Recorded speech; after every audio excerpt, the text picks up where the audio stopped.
स्वागत है आप सभी का एडवांस डिग्री में। आज हम आपको BSc third year 5th semester zoology first की पेपर पढ़ा रहे हैं, जिसकी 8th यूनिट हमने स्टार्ट करा रखी है। आज आपके जो 8th यूनिट का जो टाइटल है वो है इकोनॉमिक जूलॉजी। तो ये हम देखेंगे कि इकोनॉमिक जूलॉजी क्या होती है। इसमें हम आज आपको बताएंगे कि इसमें क्या क्या आता है। तो जो इकोनॉमिक जूलॉजी होती है, इसमें आपको चित्र और इसके बारे में डिटेल से बताएंगे। तो देखिए, जो इकोनॉमिक जूलॉजी है वो जूलॉजी शास्त्र की एक ब्रांच है, यानी कि एक शाखा है जो पशुओं जो एनिमल का अध्ययन और आर्थिक महत्व पर केंद्रित है, जो प्राणी शास्त्रीय ज्ञान और सिद्धांतों के व्यवहारिक अनुप्रयोगों का उपयोग करके मानव समाज के लिए उनके लाभ और हानि को मूल्यांकन करती है।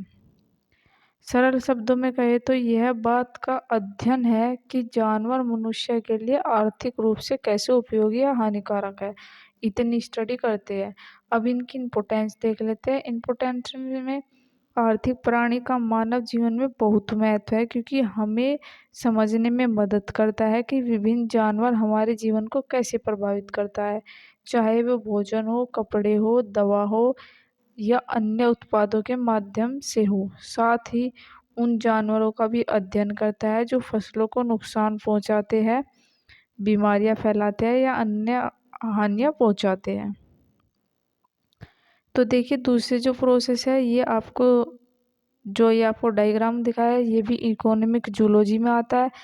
इसे क्या बोला जाता है? लैक कल्चर और आपका क्या होगा, सेरिकल्चर, एपीकल्चर, ये सभी इकोनॉमिक जूलॉजी में आते हैं। ये लैक इंसेक्ट है।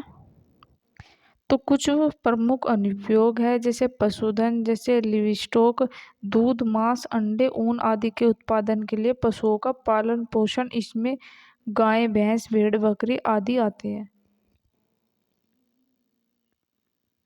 जो मत्स्य पालन है, जो फिशरी है, यानी कि मछलियों का उत्पादन कैसे किया जाता है, चाहे वह भोजन के लिए हो या अन्य उत्पादों के लिए हो, इसमें झींगा, मछली, केकड़ा आदि भी शामिल है।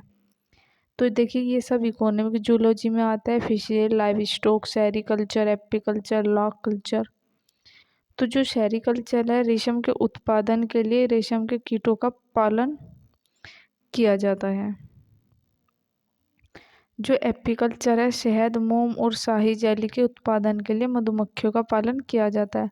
अब देखते हैं लाख कीट। जो लाख कीट है, लाख के उत्पादन के लिए लाख के कीड़ों का पालन किया जाता है। तो जो चिकित्सक क्षेत्र है, दवाई के अनुसंधान के लिए जानवरों का उपयोग किया जाता है। जो कृषि के सहायक जीव है, ऐसे कीट जो फसलों के परागकणों में मदद करते हैं या हानिकारक कीटों को नियंत्रण करते हैं।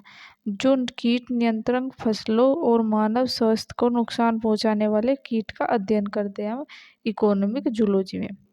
इसमें वन्य संरक्षण, आर्थिक रूप से महत्व, प्रजातियों को संरक्षण और प्रबंध है, ये भी हम इकोनॉमिक जूलॉजी में स्टडी करते हैं।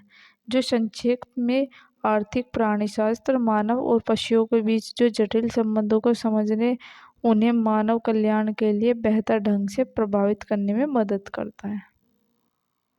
तो गाइज, ये था हमारा आज का टॉपिक इकोनॉमिक जूलॉजी का। इसमें क्या क्या पढ़ते हैं, किस चीज़ की स्टडी करते हैं, उसके बारे में बता रखा है। अगर आप हमारे चैनल पर नए हैं तो हमें लाइक कीजिए, सब्सक्राइब कीजिए। अब आपकी जो ये आपकी 8 यूनिट चल रही है, इसका आपका बस एक टॉपिक बचा है, उसे भी हम जल्दी ही पढ़ा देंगे। उसके बाद आपकी ये कंप्लीट यूनिट हो जाएगी। उसके बाद हम 7th यूनिट कराएंगे।